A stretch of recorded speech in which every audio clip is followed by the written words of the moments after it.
My name is Dr. Brian Buchanan. I am the president of our local society of the AIA. Really pleased to see you all here tonight. Few kind of things of housekeeping before we get started and introduce our speaker.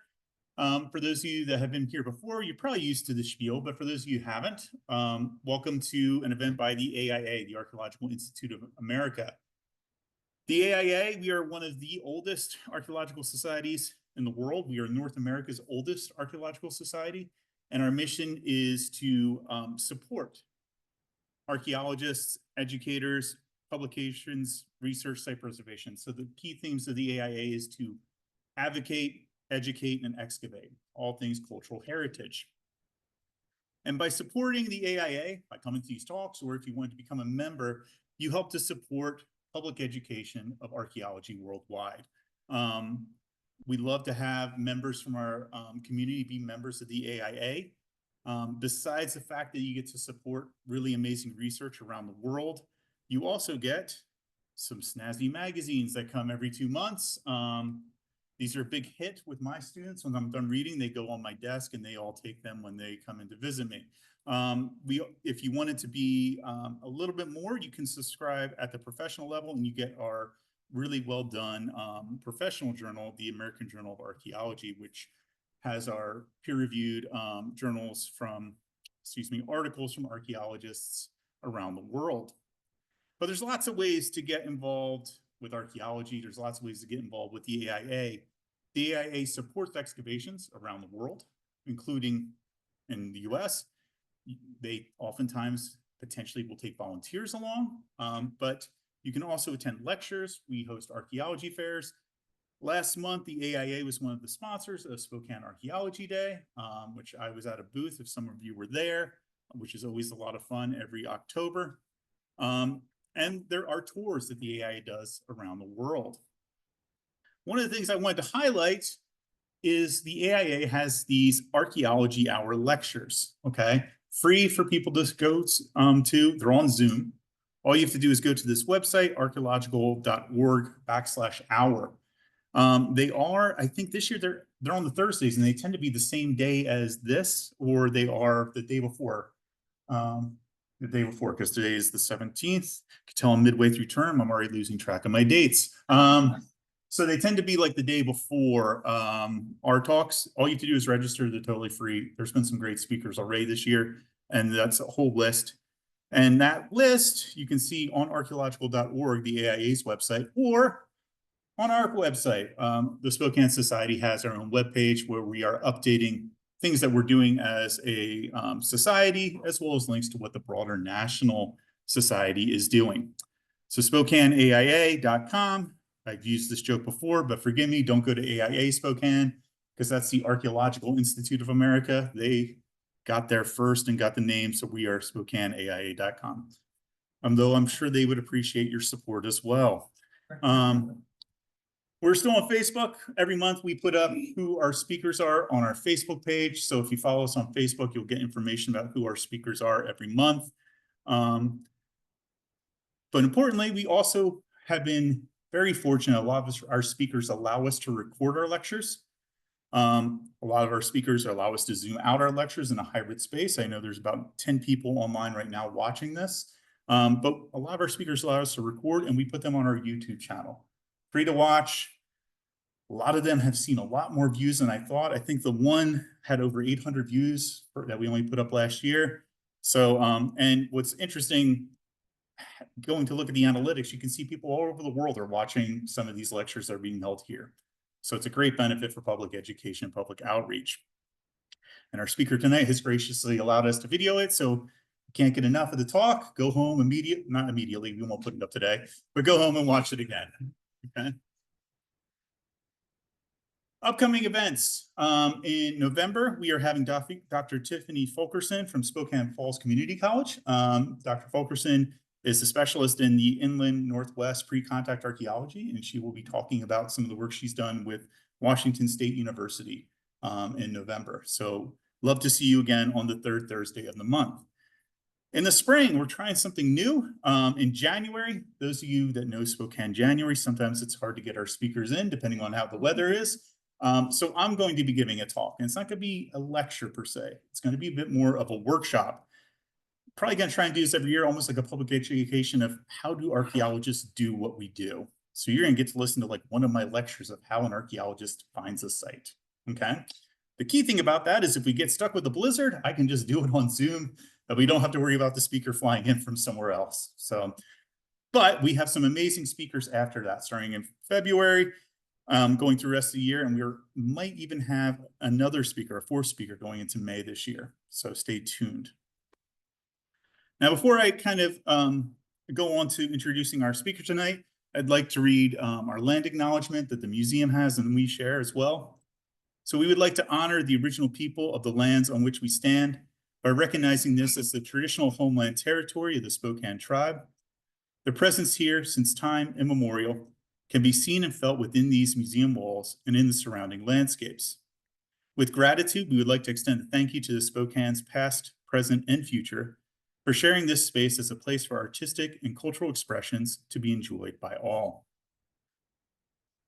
Tonight's lecture is sponsored by the Rodney S. Young Memorial Lecture. Ooh, I think I just messed something up. Cindy, come yell at me if I did. So the Rodney S. Young Memorial Lectureship was established in 1976 by the Philadelphia Society, and the Rodney S. Young Memorial Lecture was given annually in Philadelphia afterwards. And in 2001, thanks to generous donations from that society and AI memberships worldwide, this lectureship was founded to give talks around the country. So thank you to the AIA and the Rodney S. Young Memorial Lecture for helping co-sponsor tonight's talk. Dr. Young, I don't want to spoil too much, but I know our speaker said will be talked about in tonight's lecture, so we didn't plan that. I could lie and say we did plan that, but no, that we just got this from the AIA that they are sponsoring tonight, and you will hear more about Dr. Young, I believe, tonight, if I heard right over dinner. So finally, before I introduce Dr. Goldman, the following is a live presentation and viewer recording is strictly prohibited.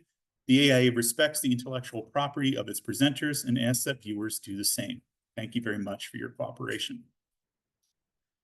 So tonight, I would like to introduce to you all Dr. Andrew Goldman, who many of you will know. Dr. Goldman has been a faculty member at Gonzaga in the history department since 2002 and was the former president of our society for many years.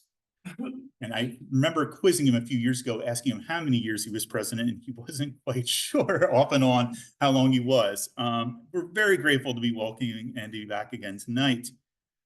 Dr. Goldman's fields of special interest are the history and archaeology of the ancient Mediterranean and Black Sea regions. He received his BA from Wesleyan University and his MA and PhD in classical archaeology from the University of North Carolina at Chapel Hill. Did I mess something up, Cindy, on that? Okay, I figured I did. The Zoom is a fickle beast. Before arriving at Gonzaga, he spent several years studying and teaching abroad in Turkey as a Fulbright Fellow and instructor, and Rome as an instructor at the Duke University's Intercollegiate Center for Classical Studies. He was also, bring this name up once more, the Rodney S. Young Fellow at the University of Pennsylvania Museum from 2000 to 2001. For over 30 years, Dr. Goldman has worked as a director, research analyst, and excavator at numerous ancient sites across the Mediterranean, including Çatalhöyük, as well as Gordion, which we'll be discussing this evening. He also maintains a strong passion for bringing the ancient world to life and a dedication to developing community programming and outreach opportunities across the ancient world. He's won numerous awards for his teaching, his research, and service to our profession, including recently the AIA's prestigious Joukowsky Award for Distinguished Service.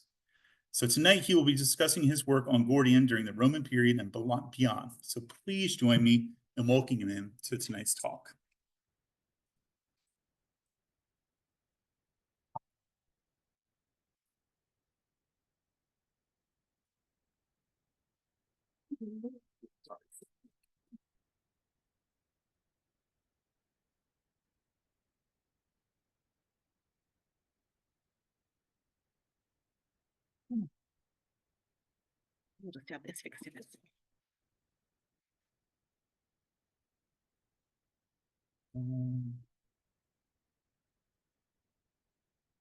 There we go.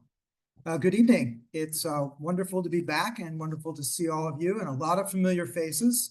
I have not given a talk to the AIA Society here in a number of years, so it's wonderful to be back and to have been invited to speak to you about a topic that I last talked about here in 2009. And you might be saying, well, what new things does he have to say about this? And the truth is, I think, some very interesting new things to say about Gordian. The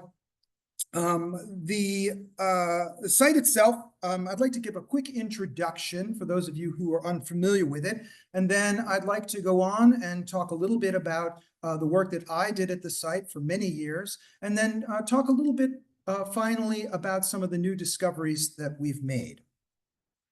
Oops, it seems to be moving on its own. Right, so Gordian is located in central Turkey. It is sort of a little left of center, as we like to say. It's about 95 miles southwest of Ankara, the capital of Turkey. The site has been excavated for a long time. The first explorers were a bunch of Austrian archaeologists, the Curtis, who started in 1900. And then subsequently, Rodney Young, of whom this lecture is named after tonight, excavated for 17 seasons over 23 years. And that work has continued under a number of other directors. I've worked most closely with Keith DeVries, Ken Sams, and Mary Voigt. The current director is C. Brian Rose, former president of the AIA. So it's an ongoing dig with a lot of activity. There are new excavations going on. I don't even recognize some of the things that they've done at the site. I haven't been back recently, but have seen photos. Not just new excavations as well, but there's been an effort to remap the site using GIS software. And in addition, there's been a geoprospection team doing subsurface testing for the last decade. We have learned a lot about the site. It's strange for a site first excavated in 1900 that there's a lot more to learn, but every year, as our tools get better, we learn more about this site.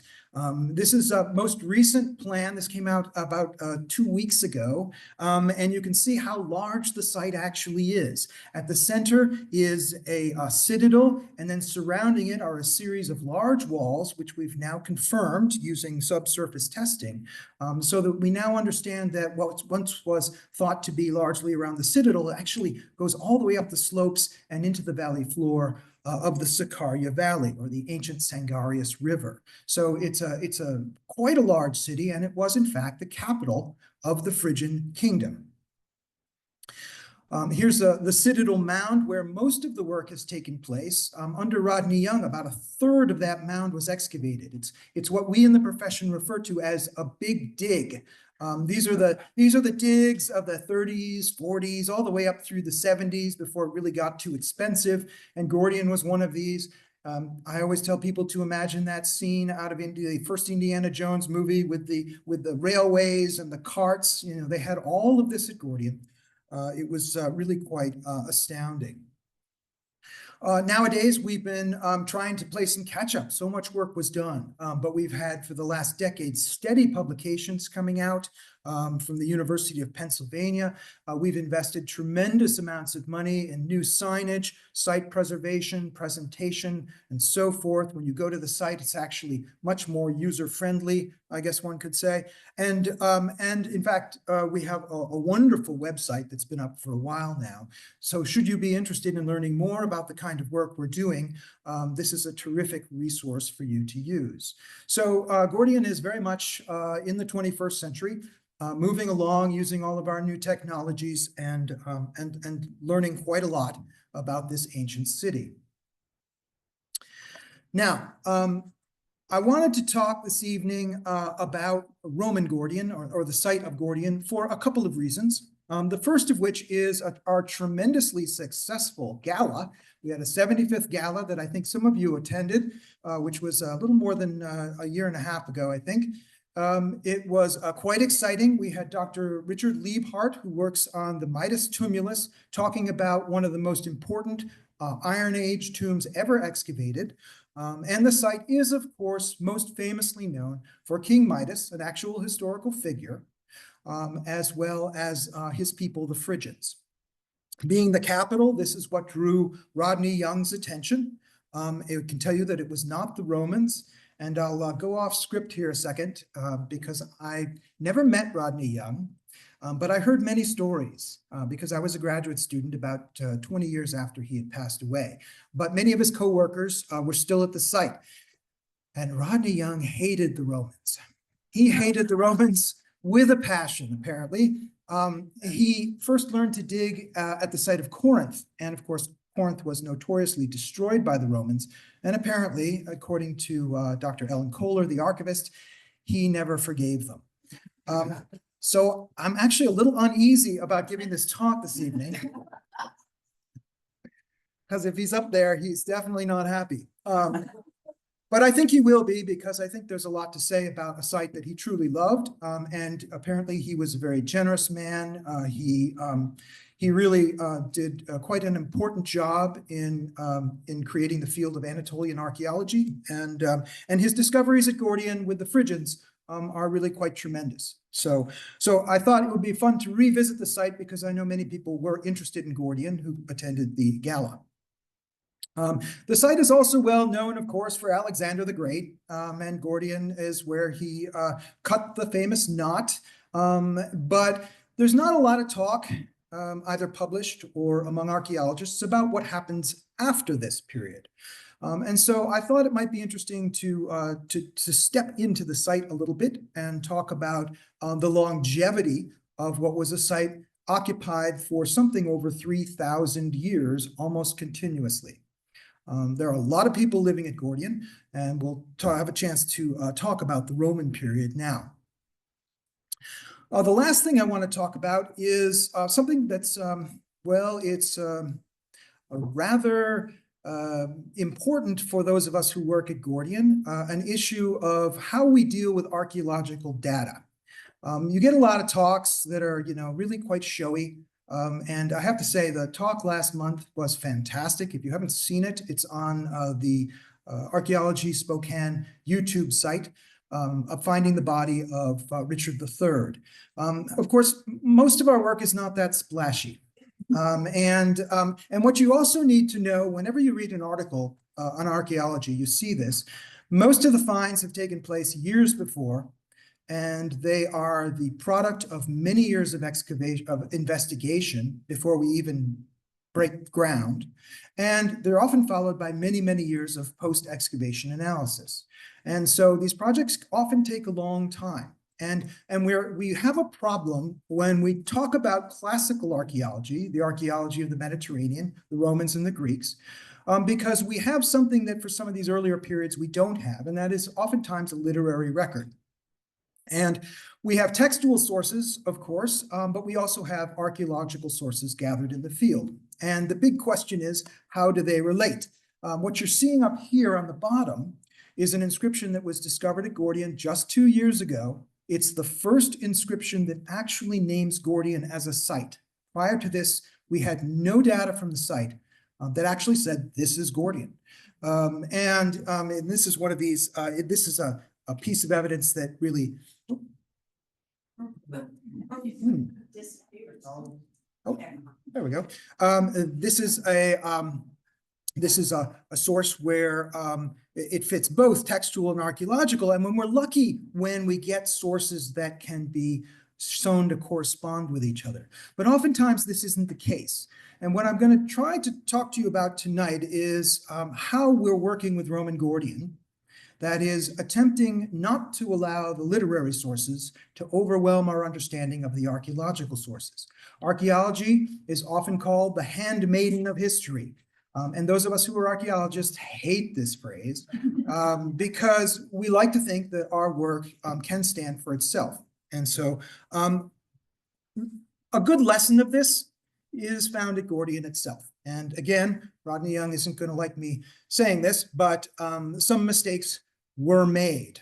In 1952, Rodney Young and his team had been at the site for 2 years. They came upon evidence of a massive burned palace lying about 4 to 5 meters below the surface. You can see here You can see here the depth from the surface. It was covered with a huge layer of clay.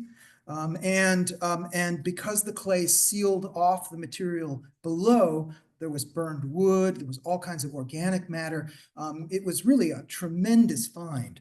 And this enormous palace, of course, was the subject of a great amount of talk and an attempt to date. Now, this is before coins, this is before a lot of imports, so dating the site was not easy. And they turned to the literary record, and they said that King Midas was said to have committed suicide around 700 BCE, an invasion of the Cimmerians. If any of you are familiar with Conan the Barbarian, he's a Cimmerian. The Cimmerians were said to come down from the Black Sea, and in despair, he kills himself, drinking bull's blood. This is a very late story. This is coming from late Roman times, but it was accepted by many people as an explanation for this giant burned palace. Well, in 2001, new parts of the palace were excavated. Samples were taken, actually 1989, but it was till 2001 that the material was sent off to the carbon-14 labs at Heidelberg University in Germany. And what came back was a surprise to everyone, but the samples were very good, and there certainly was no doubt, and there is no doubt now, that in fact, what we had thought was a 700 BC disruption was actually a century older. Now, this has tremendous repercussions in archaeology because people used Gordion as a site with which to date other sites. The result is that it's like dominoes. When you push one over, you've got to change everything else. And so a great amount of time was spent trying to make sure that this was correct, but it certainly is. And so we allowed the literary sources to mislead us. And this is something that I've tried very hard, and many of us in archaeology are trying very hard not to do. That is to treat the archaeological material independently. So I'm going to teach you, or I'm going to show you, Roman Gordion, the excavation of which began in 1950 by Rodney Young. He excavated the Roman material, and then a year later he said, not interested, and moved completely to another part of the site. So there is lots of Roman material there, most of which, however, had never been analyzed. So we're going to move from Phrygian times to Roman times. And we're going to talk about what was thought to be a small village that really wasn't well understood. When I showed up around the site, we knew almost nothing about Roman Gordion. We had a single literary description, which simply said that this is the area of Midas and the Phrygians and of Gordius, Midas's father. And the habitations are not even cities now. They're only villages slightly larger than others, like Gordium. So for decades, people had thought Gordian village, Roman village, not interested. Why excavate a Roman village? It's nothing like a burnt palace lying deep below. Let's concentrate on that.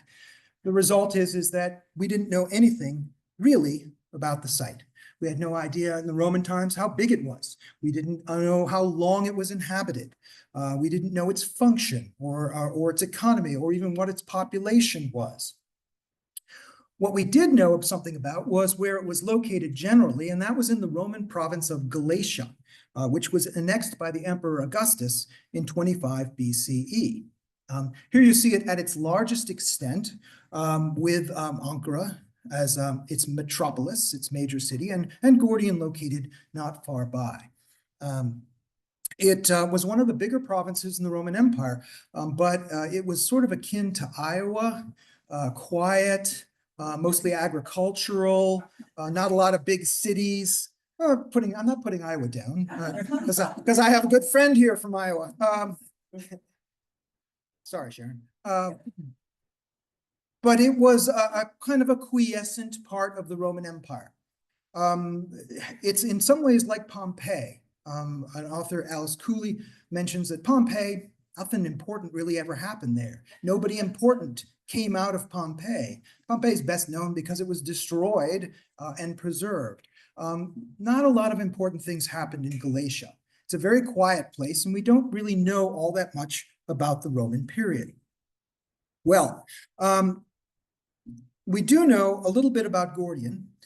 Beyond that, we know that it was located along a major highway, which stretched from two of the capital cities, Pessinus and Ankara. And this highway's been traced, and you can actually see it on Google Earth.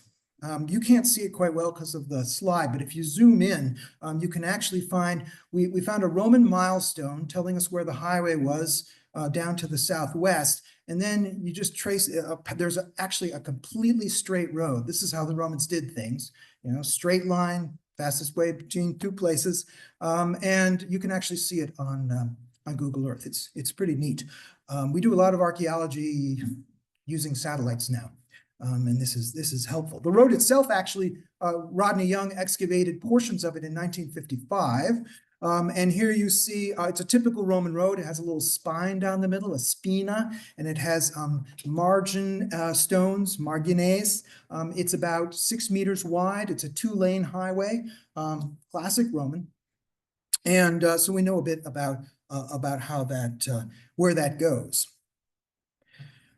So, when I was a graduate student and many years afterwards, I began to try to figure out Roman Gordion. And I'm not going to give you the whole story tonight, but I am going to just let you know what I had to do. The first is looking at the legacy data, as we call it nowadays, from Rodney Young. 23 years of archaeological material. It took a while, but there were some neat surprises. Here is a plan of the Northwest Zone, which he excavated in 1950, and you can see it's a very well-built city. It's got a street with colonnades. It's a town, I should say. It's got well-defined buildings. I was quite impressed, and I began to realize that maybe there was something quite interesting going on here, more than just a village. In fact, in 2004 and 2005, working with Dr. Mary Voigt, I ran an excavation in several places in the Roman settlement, 3 places actually, all of which yielded a good deal of Roman material. So this was my way of checking Rodney Young's material by performing some new excavations and learning some new things about the site. Talk about those more in a bit. We also had a team doing field survey, finding out where the Romans lived in the countryside, finding out all the kinds of activities going on out there. And that has been very helpful, as has the team of archaeobotanists and faunal analysts that I was able to help assemble, who have gone through all of my material. We saved everything. And the seeds and the bones tell a very interesting story that I'll get to in a minute. Finally, there are the chance finds. One always hopes one will get lucky. That is, with Richard III, if you saw that talk, Richard III certainly finding his body was a stroke of luck. Largely, they knew sort of where it was, but to actually find it was really quite amazing. And over the last 25 years, we found several wonderful Roman monuments. This is a tombstone of a soldier named Tritus. He's from Pannonia, which is now sort of central Hungary. And it tells about who he was, the unit that he worked with, the cohort 7th Braeocorum.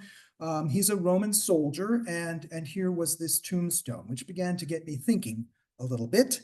And in 2009, the last time I presented, actually, this was after I presented, they found, because the Sakarya River had dropped down, all of these previously unseen stones were appearing. And here was these pair of Roman military altars. They were picked up, brought to the museum, cleaned by our conservators, and they turned out to be really wonderful dedications of the early 3rd century to the Emperor Caracalla and to his brother Geta. And if you know the story, Caracalla and Geta did not like each other. Geta, the younger brother, met a rather unfortunate demise about 6 months later, and then his name was chiseled off of all the Roman monuments. And you can see this in Rome and in many places, and it's known as damnatio memoriae. And when you look at the altar, you see that Geta's not there anymore, but he was. So we can date this almost precisely to 211 CE.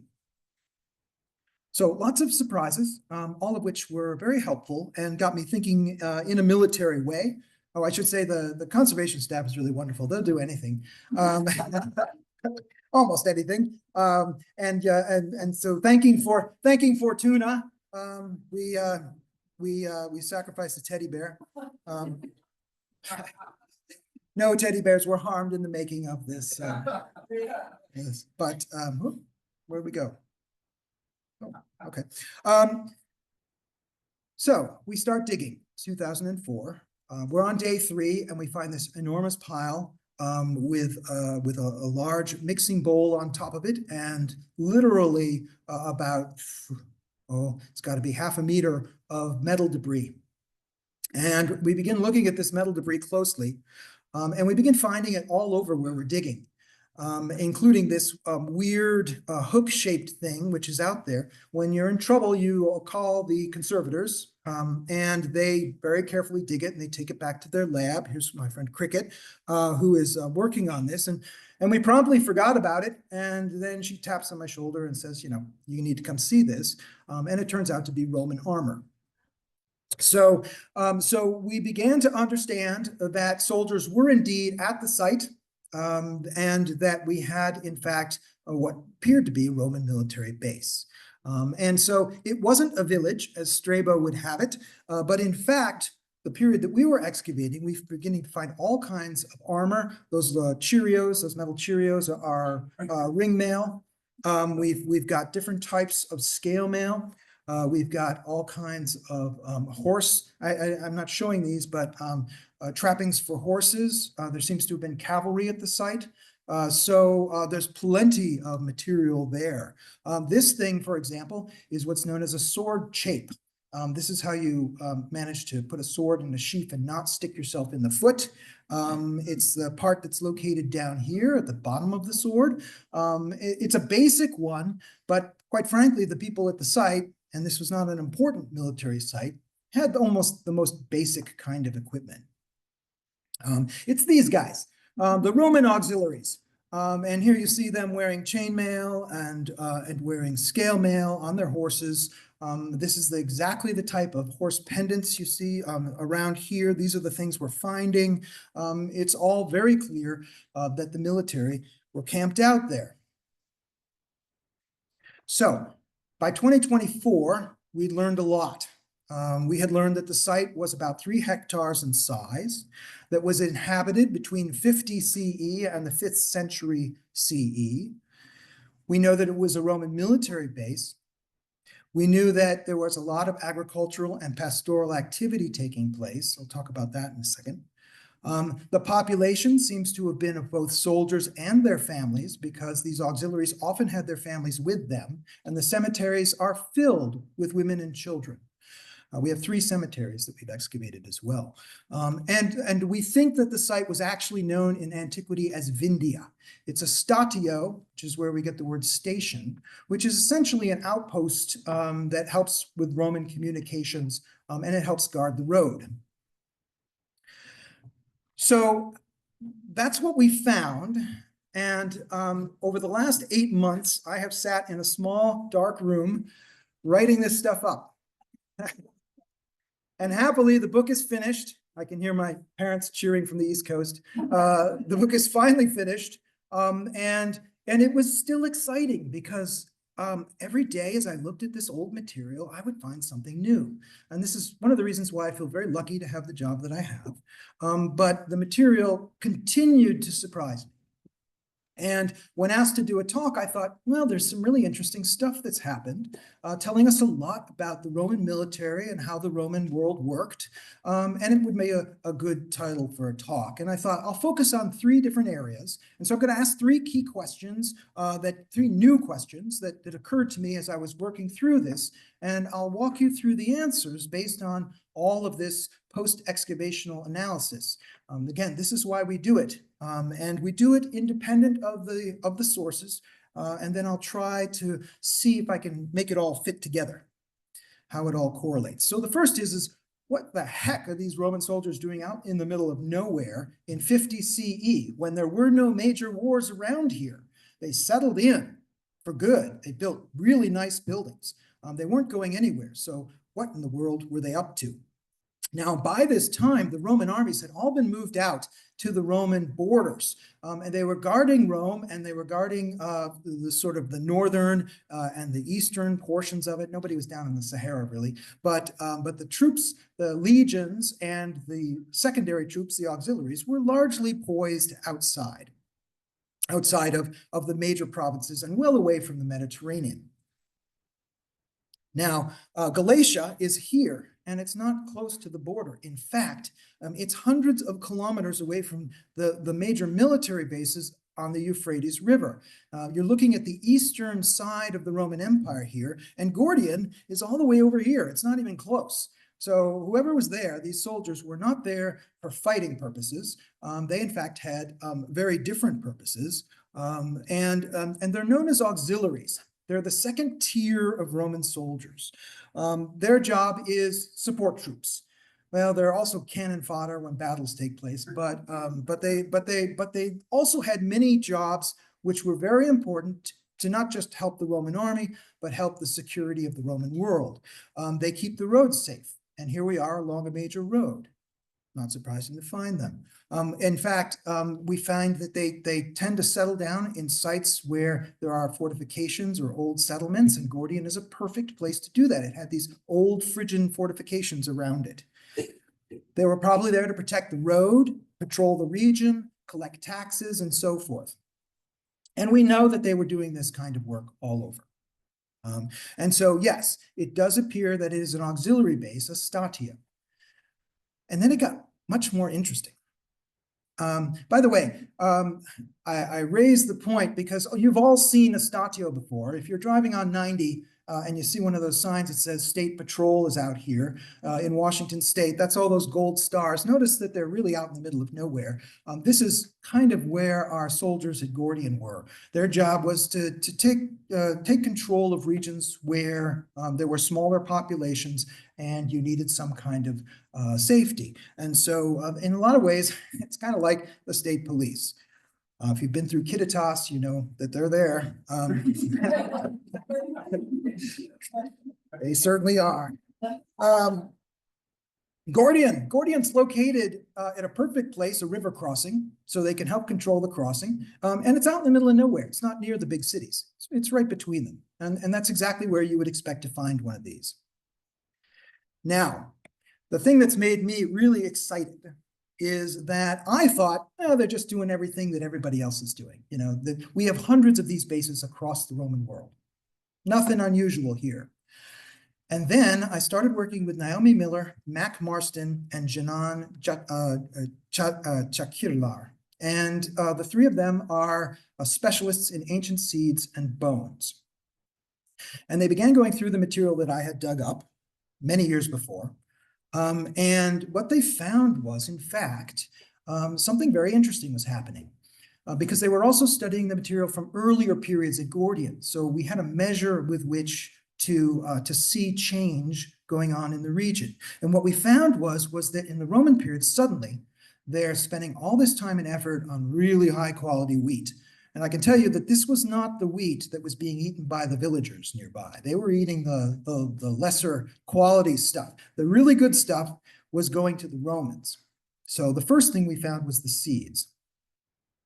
And Mac Marston has suggested that instead of taxes, what they would do, the farmers and the people living in the region would pay with wheat, portion of your crop. And so the Romans would collect this. It's still a major agricultural zone around Gordion today, and so that's not such a surprise. But the meat was really interesting. Now we know that the Roman soldiers loved pig, for example, and beef, and we did find some of that at the site. Usually young animals which are brought up and probably specifically raised for them and slaughtered for them. But most of the material at the site were sheep and goats. And this is the traditional animal that is the traditional pastoral animal of this region. 3 to 1, so lots of sheep and goats. And most interestingly, they're all older animals. So these are not young animals, and these are probably not being meant to eat. In fact, these animals are being used to produce milk and cheese and produce wool. Now, Galatia as a region was famous for its wool. It was one of the top 3 or 4 places. It's like merino wool, you know, when you hear that, you think, oh, nice.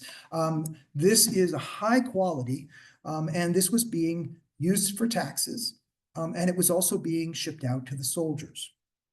And so what we have here is we have the creation of what appears to be a military agricultural network. These guys aren't just out there to patrol the roads and collect taxes and so forth, but they appear to have been working very closely with the farmers and the herders in order to create supplies to feed the Roman army on the borders. So well away from the Roman borders themselves, we have these Roman military soldiers out there raising lots of troops, or raising lots of food for lots of troops. It probably starts with the first Eastern War under the Emperor Nero.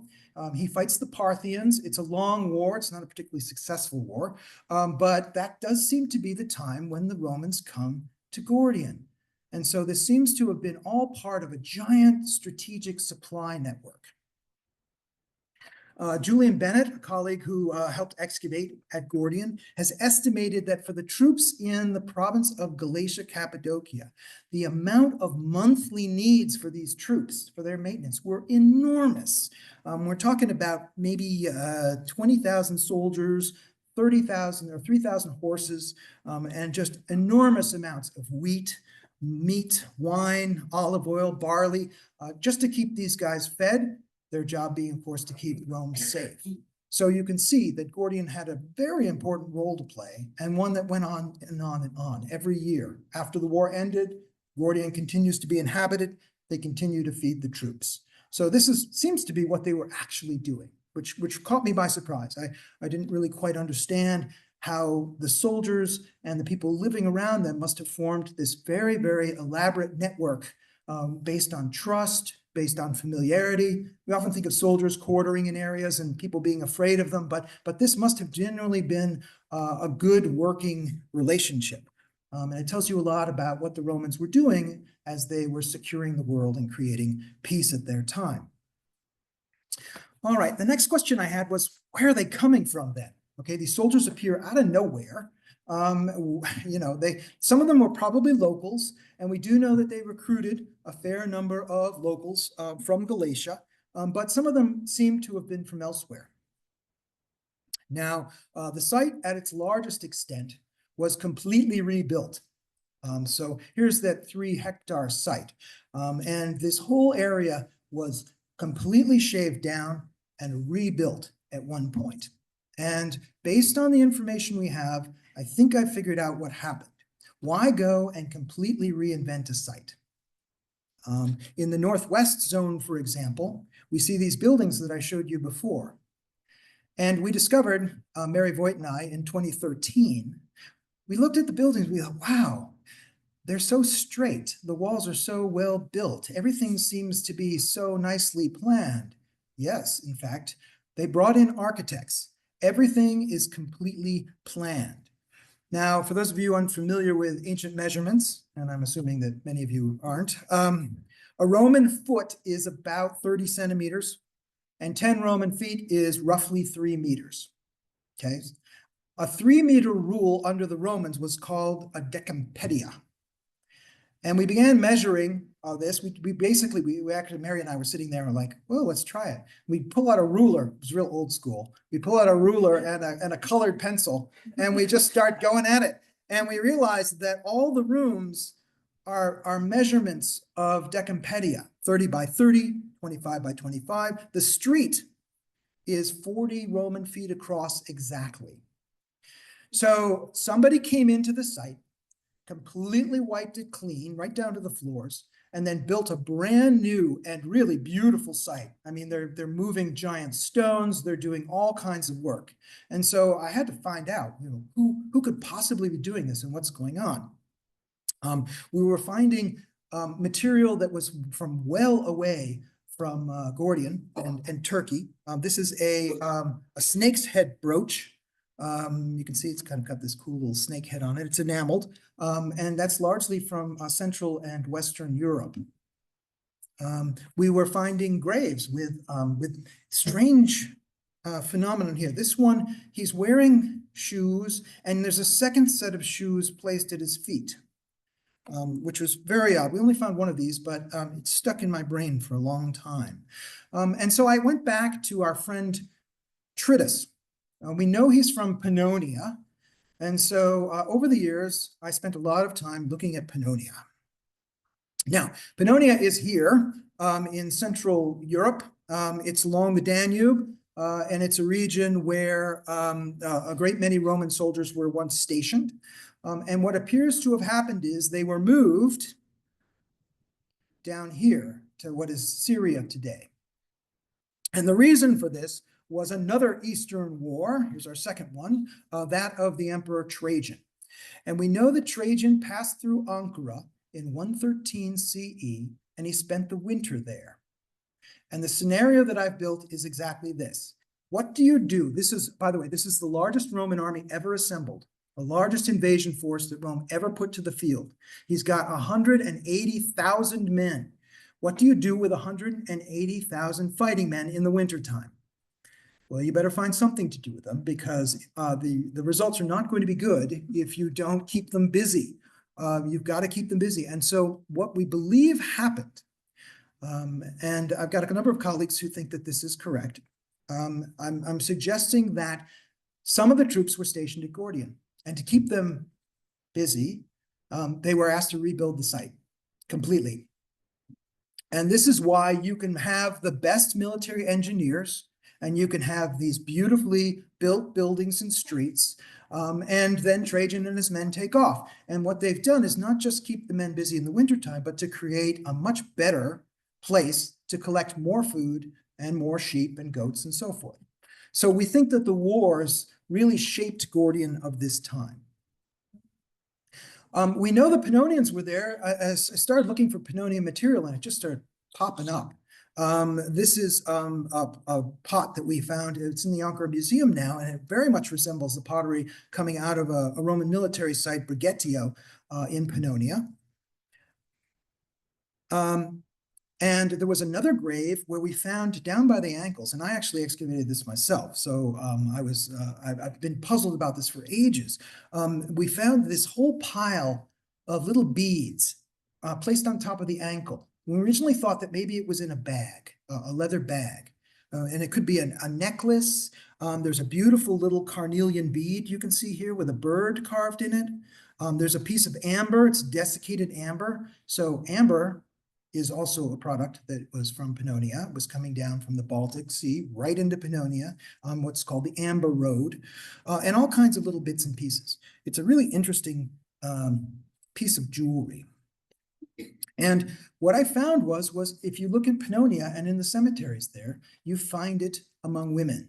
They would wear these large belts, and then they would drape this stuff down. Sometimes it had bells on it. Sometimes it had all kinds of different little ornaments. Think like a charm bracelet. This is the kind of object that we're looking at. And here you see a grave where down by the feet, and this is a woman's grave, down by the feet, there's more of this material that's been laid out. And I think what we have here is a Pannonian woman. She's about 18 years old. We've had her looked at by our anthropologists. And she might have come along with the soldiers and ended up at Gordion. Here she is. Here's her upper half, and you can't see it very well, but her head is stained. And so she seems to have been wearing something. And we know that Pannonian women wore these very interesting hats, these sort of bands of leather. And so I think that we've also found part of her costume, and that she was buried in the traditions of her people, way out in the middle of nowhere, Galatia. It's an idea. And then I found this at a site called Osijek. Feet with extra boots. I've looked everywhere for these, and this is the only time I found them. In Pannonia, this appears to have been a custom, where they would place a second pair of boots in the grave. So it's very difficult to say without doing DNA testing, which sadly was far too expensive for me as a young professor to pay for at the time. There's talk about running it now, maybe in the future. But I think we can say that these soldiers are coming from Central Europe, and they represent the kind of movements that we see going on in major Roman wars, when all kinds of troops are moved around in order to help the Romans with these kinds of conquests. So you can ponder over that. Let me know if you believe me. The last one is the most troubling. Like all archaeologists, there's always one thing you can't figure out. We found these buildings, and I just didn't know what to make of them. I've been staring at them for 20 years. The first one came up in 2004. Now, in 1950, Rodney Young and his team excavated a late Roman cemetery of 64 graves, stone cists, filled with bodies, some of them disturbed, but many of them in good shape, not having many items, very, very few items, all facing east-west. We think perhaps they were Christian, but they were built into the abandoned base. So the Romans have left at this point, and somebody else has come in. Now, we were excavating down here in the southwest zone, and we began to come across this building, this big building cutting into one of the Roman buildings of the base. So we know it was later than the base, and then there were the medieval pits cutting into this. So we know that it was earlier than the medieval period. There's where Rodney Young stopped in 1950, and there's our building. And you can see that it's not in great shape because it's what's called a pit house. You dig about 1 meter deep into the earth, and then you line the walls with stone. This is a single course of stone walling here. And then you have a semi-subterranean house. And then you put up columns and you put a roof. On top of the floor, we found all kinds of remains of the roof. And we found in the floor all kinds of wonderful features. This is a cook hole here. This is a post. This turned out to be part of a column that was buried to hold a post holding up the roof. Here we found a little, what seems to have been a little hearth. And then in the corners along the walls, we found groups of 3 small holes in triangles. They're tripods. So it's a very sophisticated house, and it was completely emptied. There was nothing in here. There was no pottery. There were no objects. Whoever lived here completely swept it clean. So, you know, we usually turn to pottery and so forth, and I had absolutely no clue. So we found part of a second one on the other side of the mound. And so we think that they go with the cemetery. I have been scratching my head for 20 years. And it has to fit sometime after the base was abandoned. Last base was abandoned 350, but before the 11th century when the medieval village was built. This is a period we don't have a lot of good literary records, and the archaeology isn't helping us because there's nothing in the house. My solution, and a strange twist this summer, I was reading about the Goths. Now, if you know anything about the Roman Empire, they were invaded around this time by these Germanic or Gothic people, but most of the invasions happened in the West. And what we know is that there were some people who did end up in the East, and our evidence for it is very thin. But if you take a look at this map, you'll notice that the Goths are all going west. And maybe somebody's going over here, but there's nobody in central Turkey. And so I was at a loss to prove this. And then I found a poem dating to around 400 CE. And it says that the Ostrogoths and the Grithungians, a name I had not heard of to that point, were settled in Phrygia at some point during this period. And so I thought, okay, let's go find them. They're known as the Chernyakov people, and they are a steppe people around the Pontic area. We don't know a lot about them. Their early graves are quite elaborate, and then their graves get very plain towards the end, towards the 4th century. And we have some pottery, and there are some matches between what we have at Gordion. Not a lot, because we don't have a lot of pottery from the site for this particular period. And what I'm suggesting is, because these were people who lived primarily in pit houses, and we know that they were somewhere in Phrygia, which is where we are, that perhaps what we have is a Gothic settlement. It would explain these new people coming in with these new houses and all of these new graves, things that we haven't seen before.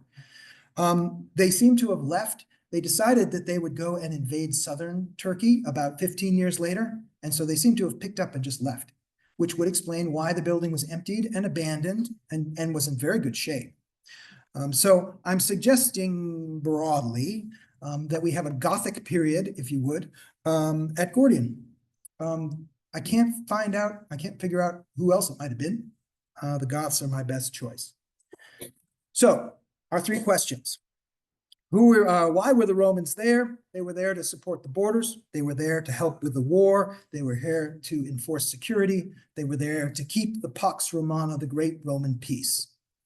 Where were they from? Probably Central Europe, at least at one point, probably Pannonia in the early 2nd century. They seem to have been brought in and settled down to lead good lives of working hard for the Roman Empire. And finally, who were the last people to live there in ancient times? Quite possibly the Goths. And they would have been brought in and settled as troops to guard certain places. And where better place to put these kinds of soldier farmers, which was what they were, settling down, than a site like Gordion. It's been a really interesting project. This is probably the last time I'll talk about it, but I am grateful for the many years of support with this particular project.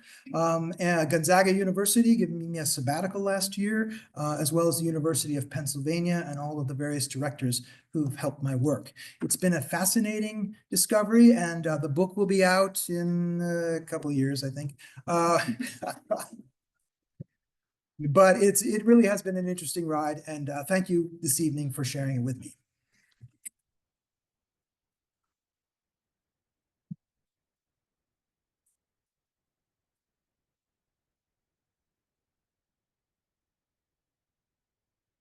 And I'm happy to take questions if you have any, or if you want to skewer me. Yeah. How do you know the city size population? Population-wise, I'm not sure about that. But one of the things that I have become very good at, which has been a surprise to me and most of my friends, is the Roman army, which I have no military background, and I never saw myself as a Roman military expert. However, you can determine, based on the rough size of a site, how many men were stationed there. And the size of our site is roughly akin to what a 500 soldier unit would be stationed in. So then, of course, many of them have their families with them. They have children and women who are probably living in a town located probably off the mound.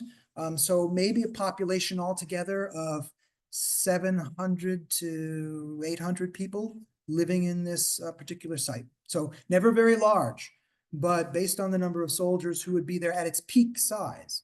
Now, when there wasn't a war going on, you probably would have had fewer men. And we know that some of these soldiers were stationed out in various areas. So the numbers probably varied, but it was never very large. And you can do that based on the site and what we know about Roman military camps, many of which have been excavated in Britain and in Germany and so forth. So, yeah. Can you tell me more about the conservators? Who are they? Where do they come from? What's their training? Oh, yeah. The conservators, that was a revelation to me as a young graduate student. Gordion, early on well, really even before in Rodney Young's time, had people who would, of course, repair pottery and objects and things. But modern conservation is really quite a science in itself and an art. They're very good at what they do. These are people who are trained. They usually have 2-year degrees. There's about 4 or 5 major schools that train them across the United States, Winter Tour, Queens up in Canada. There's a number of programs, and some of them work for archaeological projects. They work through universities or museums, and their job is to both clean and to investigate the material. What's really wonderful about them is that many of them take a very scientific approach to it. So, for example, let's see if I can. Let me show you something interesting. Here we go. This piece of armor that you see here, One of my conservator friends was actually at the site this summer, looking at it again for the publication. She's actually been able to find where there are lines which show where the leather and the cording were that tied it to the undercloth. And she was able to determine the undercloth was probably linen based on the texture pattern, which is imprinted into the object. So they don't just clean objects, but they observe, they pull out information. They play quite a tremendous role in the post-excavational analysis of these objects, and they make me look good. My friend Julie Unruh is a tremendous conservator, and she finds all kinds of fascinating things. So they're found on many excavations, not all, because they're expensive. They are specialists, but they do provide us with tremendously interesting information. Yeah. So how does what you discovered, how does this inform archaeology as a whole? Because it seems to me like it's pushing us to, or people to go back to some places that have been excavated and already determined to be this or that, or that we know. And now are we re-looking at everything? We are. This is a term that's used a lot in archaeology today. It's called legacy data. And what we have is literally decades of material that was excavated, because let's face it, that's the fun part. It's excavated and then it's just sitting in depots. And there are whole careers being made out of going through these depots. And for a graduate student who doesn't have a lot of money, but is interested in learning about the physical objects of archaeology, there are just storerooms filled with this stuff. And if you can get into them and you can work with the material, you have a lot to learn. Some of it was not always well excavated. And sorry, Rodney, but Dr. Young, he dug fast. And so some of the material that he dug up, we can't use.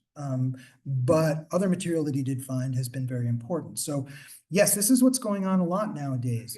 I should also add that in places like Turkey, where it has become increasingly difficult to get a permit, and I've been trying to get one at another site for a long time, you can go and look at this old material, because the Turks don't really know what to do with it. They don't really necessarily want it, but they do want it published, and they would like to get the information out there. And so you can oftentimes go to museums, or you can go to excavation sites, and you can work on this. And so there's, in the times where we have difficulties with permits, or things have gotten very expensive to excavate, this is a wonderful way to add to our archaeological knowledge. And in many ways, it's a responsibility we have that we should be doing. So. Yes. Just a small point, but I was wondering if some of the strings of beads might have been ankle bracelets, or sort of ankle, That's what I originally thought it was. And I had a lot of trouble finding ankle bracelets in the ancient world. And when they weren't made out of glass. I don't think you really want to have glass beads around your ankles. Except if you want to show that you don't have to work. That's true. That's true. But this isn't that kind of site. And I think, and also the glass beads are held together with bronze wire. So it's like a badly made chain. So it wouldn't have done, with the feet movement, it wouldn't have been very good. They're really interesting what they've done with these sort of hanging, I don't know what you call them, sort of hanging ornaments. And they were very popular in Pannonia. They might have been apotropaic, that is, the sounds and the noises are thought to sort of keep away bad spirits and things like that. And this seems to be something of the same type. And because it was found by the feet, well, it doesn't necessarily mean its use. Yeah. So. And there's at least one question in chat. Oh. Okay. I'm not sure how I find that. Andy, would you like me to read it to you? Oh, there. Okay. Let's see. Chat question. Thanks, Dr. Goldman. For the Roman period, what does the archaeology indicate about the balance of which the gods were worshipped, specifically imported versus local deities? Well, it's an interesting question. and it's one that I can't answer because we have never found anything religious at our site. Nothing, we have no honorary to the gods. We have no small objects. I've got bits and pieces of what were terracotta sculpture, but like I have like a belly button, chest and a belly button, and made some drapery, but I can't tell who it is. So I would love it if we had an imported Pannonian deity. That would be wonderful. But no, unfortunately, I can't say anything to that. I wish I could. Where's the closest then?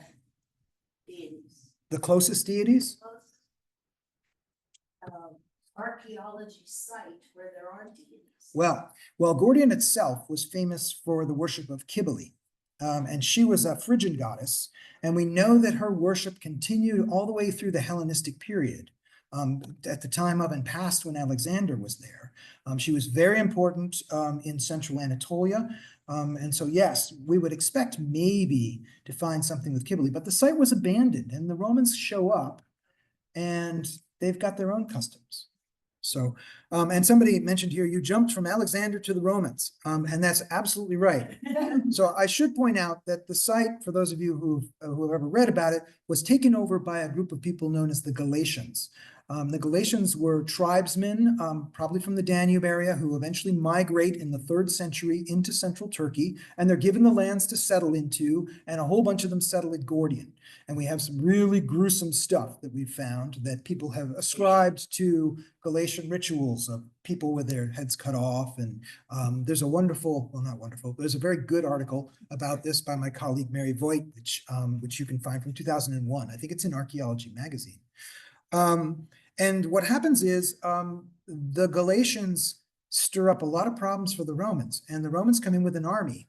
And in 189, they come to Gordion, and we're told in the literary sources that they find Gordion abandoned but full of objects. So the Galatians just hightailed it out to this mountaintop, and then eventually the Romans surround them and capture them all. And after that, some people come back to the site a little bit, and then it's just abandoned. So when the Romans get there, it's empty space. It's good real estate. There doesn't seem to have been anybody living on the site as far as we can tell, at least the Citadel Mound. So this is why, one of the reasons why they choose it. So somebody had asked about anything on the Gauls and Galatians. Yes, they were most definitely at the site, probably all the way into the 1st century BCE, we think. And then for about a century, it's empty, and that's when the Romans come. So any other questions? Yes. Oh. No, they didn't. There was a cross found in the river. It was a processional cross, quite large, Byzantine, beautiful Byzantine brass processional cross with a stamp on it. And I've taken it to our Byzantine expert, and he has said, you can't date these things. So we've got some crosses from the site, but nothing that indicates that there was really anything going on in the Byzantine period. The people who seemed to come in next were the Seljuk Turks, because based on the coins, they're all Turkish coins. Based on the coins that come in, the pottery that comes in, the medieval village appears to have been Turkish. So, yeah. Early on, you were talking about literary evidence and then archaeological evidence. And you showed this particular piece with writing on it. Yes. What did it say? Oh, that's a good one. It's just been published in 2023. There was a big fight over who would get to publish it. Let's see if I can, how do I get rid of this? There we go. The language is Phrygian, which is what's made it so interesting and so difficult to figure out. So we haven't actually, here it is. So we haven't actually translated it, but there are a couple of names on there, including Antiochus, which allow us to date it to the early 3rd century BC. So apparently into the Hellenistic period, they were still calling the site Gordion. It is the only inscription ever found that actually names the site. So, you know, for a lot of people, it was like, yay, when we all knew it was Gordion, but it got into the international news and people wrote about it. And yes, but it seems to be a funerary or some kind of funerary tribute to soldiers who were stationed at the site. some kind of unit stationed there. And I like that because it just goes to show you that this site remained important through every period, through the Hellenistic, into the Roman, maybe even into the Gothics period, where everyone realized this is a really good place to station your troops. And they just kept doing it again and again and again. So, yeah, a hand way back there. Oh. Hi, Victoria. I'm just think, how were the goods that the soldiers collected, how were they dispersed?